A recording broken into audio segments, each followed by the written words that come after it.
Great. All right. Well, thank you, Archbishop Miller. This is such an honor to be able to talk with you, and a very great privilege and pleasure for me. First, I want to thank you for your long support of our institute, at least in the history of our institute. You've been on our advisory board for over a decade, and I think that you have been supporting our work longer than that. How did you first come to find out about our institute's work?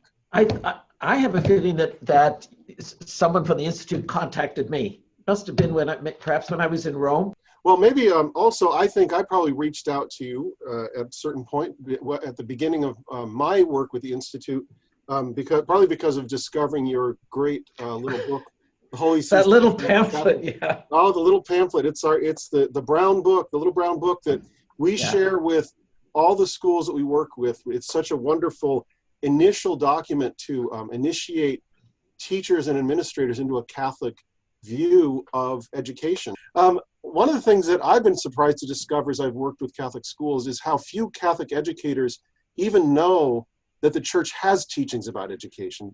Have you experienced that? Why do you think that is? I think it's because the Catholic schools, for a long time at least, I can speak from Canada, a little bit from the States because I spent so many years there, is that they were, there wasn't all that much reflection upon it. They were products of a Catholic kind of culture, and you just kind of worked within that. You didn't think particularly about the distinction between what made an education Catholic.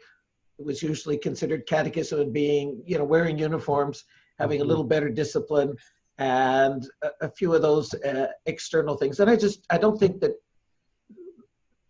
that much thought was given to it. The notion that you would have, even that Catholicism was something that had a worldview, that Catholicism was more than, Sunday practice and some other very good things, but that it touched, the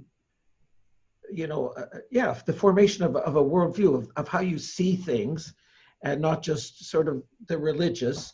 That wasn't thought of. So they were able to share their community life, their charity and love, but they didn't really weren't themselves formed according to a Catholic.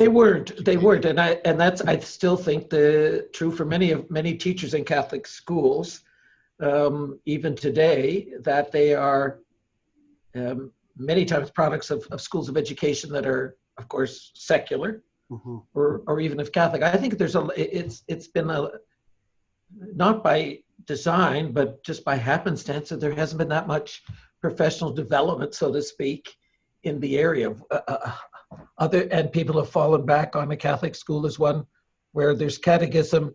The boys and girls are probably a little better behaved in a few of those things, and that's just not enough. Right. So not enough.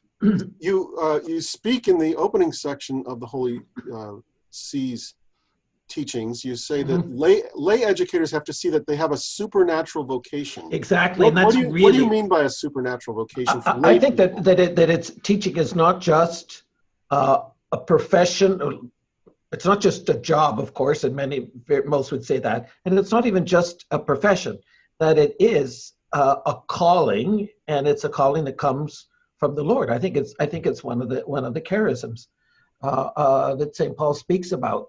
And that those who teach should see it as their particular way of sanctification of the world. And therefore it's their source. It's for most of them, along with their family life. It's how they're going to become holy, how they are really living the life of the Lord in the church, because they have this particular specific vocation or calling, and I want to use the word vocation because I think it also has resonances in other areas, And I think that's something that every year I speak to all our teachers and so on, but I keep coming back. I always mention that, there's something, what you're doing is noble. This is God-given. I know that, and I know, in fact, that for some, it's less so, to be honest. It's a job or a profession. but for others, it really they see it as a vocation, that they're being called to do this. That's something that I try to emphasize in working with teachers. Even if they're just there, they think they're only going to be doing this for a couple of years. Yeah. While they're in the school, this is a supernatural vocation for them, and they have to try to be attending to the souls of their children and what the students they're working with and what effect they're having on them. No, indeed. I mean, I mean, our ultimately we're in the saint-making business. I mean, we're never going to be able to judge the ultimate success of our schools. That's on the other side of eternity. But if we're not guiding the kids, either the children or the young people in our secondary schools, into the path of life, what the heck are we doing?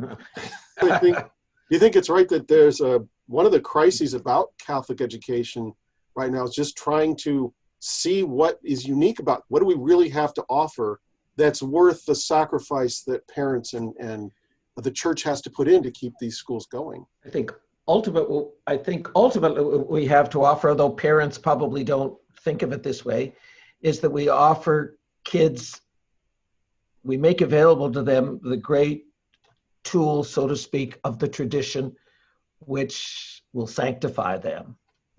That's something that it can introduce them to a worldview and to a sacramental incarnational view of reality, which is awfully hard to grasp anywhere else. Yeah. Could you do you have maybe an example or a story that I think one of the things that we emphasize the physicality of things, the concreteness. A good Catholic school is based on Aristotelian Thomistic realism without worrying about it. But it's the ability to know the givenness and the wonder of the world. That's why I think, the way we teach science and so on can be so, you don't have to kind of be mentioning God in every second sentence, but it's, if we can help our students to see reality and the givenness of reality, it's so, we have questions here that are coming up increasingly in the public forum of gender identity and so on, all of these things that go against givenness. And I think, that we are really bodily persons, that our language doesn't become about sort of the ethereal, that it's, at the center, the focus of our religious experience is incarnational. Therefore, the importance of the sacramental life, both of the capital S and what we can do in our schools with the small s, namely the immersion in the Catholic kind of tradition, which doesn't bear the same dogmatic weight, but which is really important, particularly for young children, to grasp the world, to see the world. Yeah, so connecting to some other things you've been talking about, you mentioned in the Holy See's teaching that Catholic schools take up the daunting task of freeing boys and girls from the dictatorship of relativism, right? Which I thought it's so insightful. How do you think this might affect the work? Because people, as you mentioned, people think of Catholic schools, they think of Mass and Catechism, religion class, but what about non-religion areas like history, math, art, maybe Spanish? How are these teachers helping to combat the dictatorship of relativism with their students? Well, I think at their best, they understand. For example, someone teaching history, it isn't of course just church history, but I think that they have to be aware, the individual teacher, that history isn't just a series of accidental events, that ultimately in history is guided by divine providence.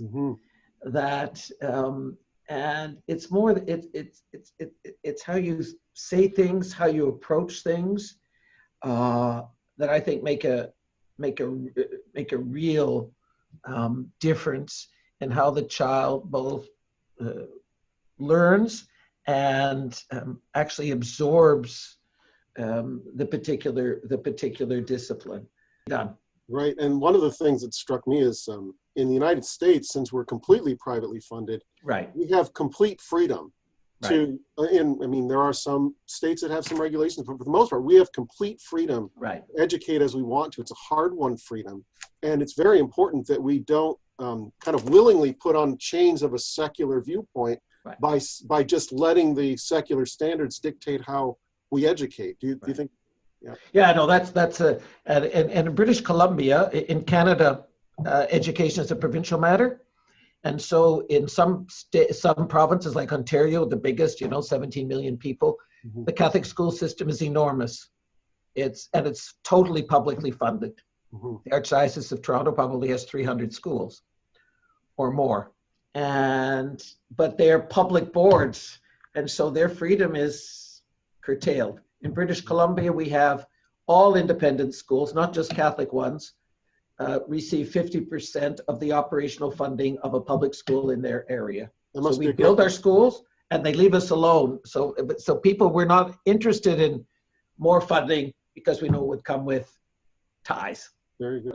Reminds me, another one of your benchmarks, when you talk about the teachers have to be witnesses, in one of the ways in which that I think that would be manifest is the more the teachers are formed in their own faith and in their participation in the church and its history and culture, the more they're going to spontaneously find ways in which to bring that up. Yeah, and the more powerful that will be for the students, that they see that their own teacher, it's not just coming from the Pope, that their own teachers actually believe these things and they witness to them that way. I think that you're absolutely right, Andrew. It has to be the teacher is the primary person for kids in school. They don't care about bishops or popes.